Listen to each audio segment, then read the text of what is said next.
Il y a de cela plusieurs années, dans la ville de Douala, un quartier populaire proche du cimetière de Deido, se trouvait une vieille maison, une bâtisse majestueuse, mais délabrée par le temps et les intempéries. Avec ses murs de béton fissurés et ses fenêtres brisées, elle semblait tout droit sortie d'un autre âge, une relique d'un passé oublié. Les habitants du quartier l'évitaient soigneusement. Les rares qui osaient s'en approcher affirmaient sentir une présence étrange, oppressante, qui semblait les observer à chaque pas. Le propriétaire de la maison, un homme nommé Monsieur Chakunte, était un étranger, arrivé à Douala il y a des années, sans que personne ne sache vraiment d'où il venait. Il n'était jamais vu en dehors de sa propriété, et les rares fois où il se montrait, il arborait un regard hagard, comme si quelque chose le tourmentait. Mais ce n'était pas lui qui effrayait vraiment les gens. Ce qui terrifiait les habitants, c'était la maison elle-même et les rumeurs qui circulaient à son sujet. On disait que la maison avait été construite sur un ancien terrain sacré, une terre autrefois utilisée pour des rituels secrets et interdits, que des êtres malfaisants y avaient été invoqués et que des âmes perdues y erraient encore, cherchant à se venger de ceux qui osaient poser un pied sur ce sol maudit. Mais ce n'était que des rumeurs, jusqu'au jour où un groupe d'amis, jeunes et téméraires, décidèrent de pénétrer dans la maison un soir de pleine lune. C'était une nuit particulièrement noire, et l'air était lourd, saturé d'humidité, comme si un orage se préparait. Le groupe de 5 amis s'aventura jusqu'à la vieille maison.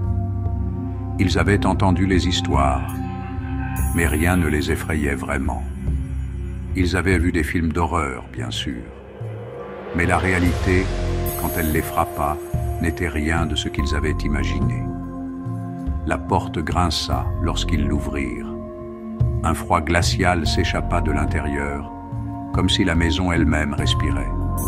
Le sol, couvert de poussière et de toiles d'araignée, émettait un craquement sinistre à chaque pas qu'il faisait. L'odeur de moisie et de décomposition flottait dans l'air. Puis, au fur et à mesure qu'il s'enfonçait dans la maison, une sensation de malaise grandissait. C'était comme si les murs eux-mêmes les enfermaient, les empêchaient de reculer. Soudain, un bruit sourd résonna dans l'étage supérieur, comme si quelque chose ou quelqu'un se déplaçait lentement, pesamment. Le groupe se figea. Une voix, faible et rauque, sembla murmurer depuis les ténèbres. « Partez, pars !» Mais avant qu'ils ne puissent réagir, la lumière de leur torche vacilla et s'éteignit, plongeant tout dans l'obscurité totale. Les amis se mirent à courir dans la maison, cherchant désespérément à sortir, mais chaque porte semblait les mener dans des pièces différentes, des couloirs interminables, comme si la maison elle-même était en train de les jouer. Puis, dans l'une des pièces, ils aperçurent une silhouette floue, informe, suspendue dans l'air. Ce n'était pas une personne, c'était comme une ombre vivante, tordue et déformée, qui se mouvait lentement, fixant les jeunes intrus. La terreur s'empara d'eux. Ils hurlèrent, se précipitèrent vers la porte, mais la silhouette s'approcha d'eux, son visage à peine discernable, une bouche pleine de dents pointues et un regard vide, noir comme l'abîme. Ils se mirent à courir, mais la maison semblait s'étirer à l'infini. Les pièces et les couloirs changeaient sans fin. Leurs jambes se faisaient lourdes, comme si des chaînes invisibles les retenaient. Enfin, après ce qui sembla une éternité, l'un des amis parvint à sortir, haletant, tremblant de peur. Il se tourna vers la maison pour voir si ses compagnons le suivaient, mais il n'y avait que l'obscurité. Il n'était plus là. La porte se ferma d'un coup sec derrière lui, et un cri déchirant s'éleva de l'intérieur. Ce cri ne cessait de résonner dans sa tête. Il s'éteignait peu à peu, mais la terreur qu'il avait ressentie ne disparut jamais. Il courut jusqu'à la rue, mais il ne put jamais retrouver ses amis. Personne ne les retrouva.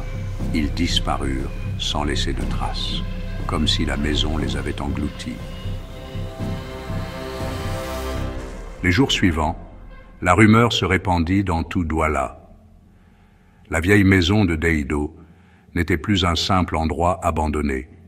Elle était vivante et elle était affamée. Ceux qui s'en approchaient entendirent des murmures sinistres, des pas traînants, des bruits venant de l'intérieur, comme si la maison elle-même se préparait à accueillir sa prochaine proie. Depuis ce jour, la maison a été laissée à l'abandon, mais la rumeur persiste. Ceux qui passent près du cimetière de Deido après la tombée de la nuit peuvent apercevoir des lumières vacillantes dans les fenêtres et parfois une silhouette se dessiner dans les ombres, attendant patiemment, guettant les curieux qui oseraient s'aventurer trop près. Certains disent que les âmes des jeunes disparus errent encore là, piégées entre le monde des vivants et celui des morts, condamnés à revivre leurs derniers instants encore et encore, attirant d'autres âmes perdues à la maison hantée de Deido, mais personne n'ose vérifier.